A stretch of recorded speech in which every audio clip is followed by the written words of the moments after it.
Shalom Bapak Ibu Saudara-saudara yang terkasih di dalam Tuhan Yesus. Saya berharap kita semuanya ada dalam keadaan yang penuh sukacita dan dalam penyertaan Tuhan. Mari kita mau sama-sama siapkan hati dan pikiran untuk belajar firman Tuhan, dan kita akan memulainya dengan berdoa. Bapa yang baik, Bapa yang penuh kasih karunia, kami bersyukur atas setiap hari baru, atas setiap penyertaan-Mu dan juga rahmat-Mu ya Tuhan, yang selalu Engkau limpahkan di dalam kehidupan kami. Rindu hati kami untuk belajar tentang firman-Mu, agar kami makin dalam mengenal pribadi-Mu Tuhan, makin melekat kepada Tuhan. Berfirmanlah bagi kami ya Bapa, berikan roh dan hati yang terbuka, serta kelemah lembutan untuk menerima firman-Mu di dalam kehidupan kami. Dalam nama Tuhan Yesus kami sudah berdoa. Haleluya. Amin. Bacaan kita diambil dari Mazmur 32 ayat 8. Aku hendak mengajar dan menunjukkan kepadamu jalan yang harus kau tempuh. Aku hendak memberi nasihat, mataku tertuju kepadamu. Proses belajar seseorang berlangsung sepanjang hayat. Dari bayi masih dalam kandungan sampai seseorang itu meninggal dunia, Bapak Ibu Saudara, orang itu akan terus belajar. Hal ini disebut sebagai lifelong learning. Lifelong learning itu memiliki prinsip motivate atau memotivasi diri, attend atau mencurahkan perhatian, related atau menghubungkan, generate atau menciptakan, dan evaluate atau mengevaluasi. Jadi setiap orang itu akan terus mengalami proses pembelajaran dalam hidupnya, termasuk dalam kehidupan rohani. Bapak Ibu Saudara yang terkasih, kita juga mengalami proses pembelajaran seumur hidup. Tidak terkecuali mau pria, wanita, mau anak-anak, remaja, masih batita atau sudah dewasa dan bahkan sudah sepuh, semuanya mengalami proses belajar. Ya, sebagai anak Tuhan, kita harus menyadari Bapak Ibu Saudara, yang pertama, bahwa dalam proses belajar dalam kehidupan ini, kita membutuhkan kehadiran seorang guru. Untuk apa? Untuk mengajar, untuk menuntun kita agar bertumbuh secara benar. Dalam hal-hal duniawi kita juga butuh guru. Di sekolah kita butuh guru, karena gurulah yang akan menuntun, mengajar, sehingga kita fasih atau mengerti mata pelajaran tertentu. Dalam kehidupan ini kita juga membutuhkan guru. Guru sejati adalah Tuhan Yesus sendiri. Itu sebabnya para murid juga menyebut Tuhan Yesus sebagai Rabi. Rabi itu adalah istilah yang digunakan untuk menghormati seorang guru yang memiliki pemahaman yang mendalam tentang hukum Taurat, dan yang kemudian mengajarkannya kepada murid-murid. Kalau kita baca dalam Yohanes 13 ayat 13 dikatakan, kamu menyebut aku guru dan Tuhan, dan katamu itu tepat, sebab memang akulah guru dan Tuhan. Dari ayat ini Tuhan Yesus sendiri mengakui perannya sebagai guru. Yang membedakan Tuhan Yesus dari guru-guru yang lain yang ada di dunia ini, bahkan termasuk misalnya kayak tokoh-tokoh agama, adalah Tuhan Yesus ini mengajar dengan otoritas yang besar. Di Mazmur 32 tadi Bapak Ibu Saudara, firman Tuhan bilang, aku hendak mengajar dan menunjukkan kepadamu jalan yang harus ketempuh. Aku hendak memberi nasihat. Tuhan menyatakan janjinya untuk mengajar dan menunjukkan jalan yang benar bagi orang-orang yang percaya, sehingga tidak akan mengalami yang namanya tersesat di dalam menjalani kehidupan. Dan yang kedua Bapak Ibu Saudara, setelah kita paham bahwa kita membutuhkan kehadiran seorang guru, adalah tentang bagaimana cara Tuhan mengajar kita. Sebagai guru sejati, guru yang benar, Tuhan memiliki cara mengajar yang luar biasa. Di dalam Mazmur 32 ayat 8 bagian akhir dikatakan, mataku tertuju kepadamu. Mata Tuhan tertuju kepada kita anak-anaknya. Tuhan memperhatikan setiap langkah kita dengan penuh kasih, dengan kepedulian yang besar, seperti hanya seorang bapak kalau melihat anaknya. Tuhan senantiasa memperhatikan kita, Bapak Ibu Saudara. Di dalam Amsal 3:12 dikatakan, karena Tuhan menghajar orang yang dikasihinya seperti seorang ayah kepada anak yang dikasihi atau disayangi.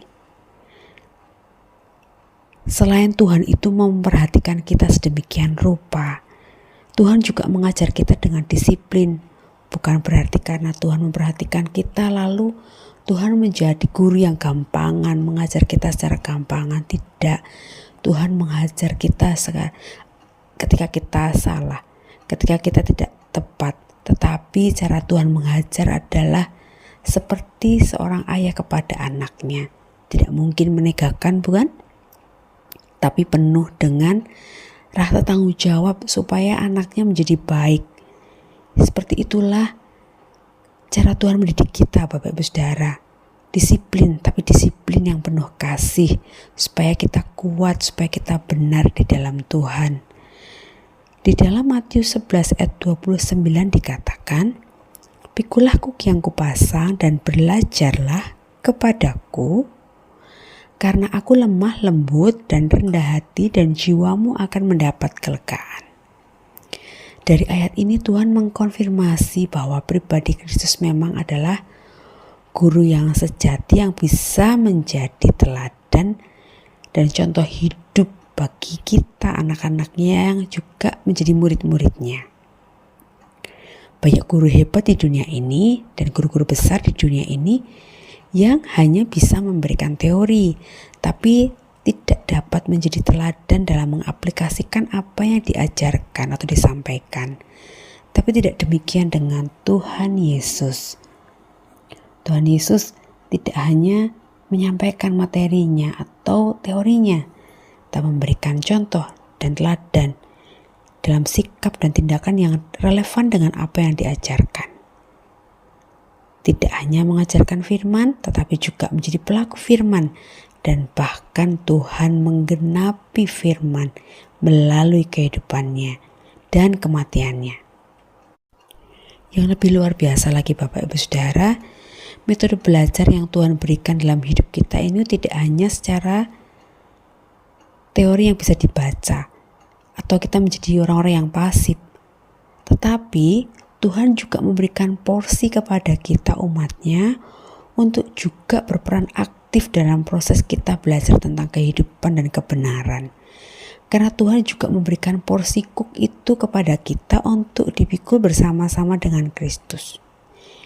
Hidup menyerahkan diri kepada Tuhan, tunduk pada kehendak Tuhan agar kehendaknya lah yang jadi. Tuhan tahu itu tidak mudah Bapak Saudara, itu sebabnya Tuhan mengambil bagian untuk memikul kuk itu bersama-sama dengan kita dan mengajak kita untuk mau atau sanggup melakukannya. Kenapa? Karena di dalam Matius 11 ayat 30 dikatakan bahwa kuk yang diberikan itu ringan, artinya Tuhan yang mengambil porsi lebih besar, lebih berat dengan menggenapinya melalui kehadirannya sebagai juru selamat. Karakter penting untuk bisa kita teladani dari seorang murid dari gurunya adalah bahwa kita memerlukan kelemah lembutan dan kerendahan hatian untuk dapat memahami firman Tuhan dengan baik dan benar. Nah, sikap dan respon serta tindakan yang harus dimiliki itu seperti apa? Kita bisa membaca dalam Yakobus 1 ayat 21. Firman Tuhan berkata demikian, "Karena itu buanglah segala sesuatu yang kotor dan kejahatan yang begitu banyak itu, dan terimalah dengan lemah lembut firman yang tertanam di dalam hatimu yang berkuasa menyelamatkan jiwamu." Seperti hanya orang yang belajar di kelas ya Bapak Ibu Saudara ya. Kalau kita mau terima materi pelajaran itu dengan baik, maka yang harus kita lakukan adalah memfokuskan diri kita kepada guru dan materi yang akan diajarkan ya. Hal-hal lain lewat dulu, singkirkan dulu. Karena begitu ada hal-hal lain masuk dalam pikiran dan fokus kita, maka kita tidak akan bisa menerima materi pelajaran itu dengan optimal. Demikian juga dalam proses belajar kita tentang kebenaran firman Tuhan. Kita harus menyingkirkan dosa, kebiasaan buruk dan segala bentuk kejahatan dalam hidup kita ini sebelum kita menerima firman Tuhan. Kita juga harus memiliki roh yang mudah diajar, gampang dididik, roh yang memberikan sikap rendah hati, yang mau terbuka untuk menerima kehendak Tuhan di dalam hidup kita. Mari Bapak Ibu Saudara-saudari, kita tentunya rindu ya hidup kita itu tidak stagnan. Secara rohani gak gitu-gitu aja. Atau istilah sekarang stunting ya, boncel rohaninya. Kayak bonsai, umurnya sebagai anak Tuhan udah lama tapi ya segitu-segitu saja. Tapi mari kita mau mengalami pertumbuhan yang benar. Karena jika kehidupan roh kita benar dan baik, aspek hidup kita yang lain-lainnya juga akan mengikuti, bukan sebaliknya. Ini seturut dengan firman Tuhan dalam Matius 6 ayat 36. Tapi carilah dahulu kerajaan Allah dan kebenarannya, dan semuanya itu akan ditambahkan kepadamu. Jadi jangan kebalik-balik Bapak Ibu Saudara. Mari kita mau memiliki hati hidup yang lemah lembut, dengar-dengaran buat dibentuk sama Tuhan. Karena Tuhan Guru sejati itu rindu kita juga bisa menjadi murid yang sama seperti sang guru besar, yaitu Tuhan Yesus Kristus. Bapa, di dalam nama Tuhan Yesus, terima kasih atas kebaikan-Mu untuk mau mengajar dan menunjukkan kepada kami jalan-jalan yang harus kami tempuh, yang senantiasa memberi nasihat kepada kami dalam segala keadaan dan dalam segala perkara. Bahkan Tuhan, Engkau mengarahkan pandangan-Mu kepada kami. Siapa kami ya Tuhan, sehingga mendapatkan kasih dan perhatian yang segitu besar daripada-Mu. Tolong kami Tuhan, agar kami ini dengar-dengaran kepada pengajaran-Mu, nasihat-Mu dan firman-Mu.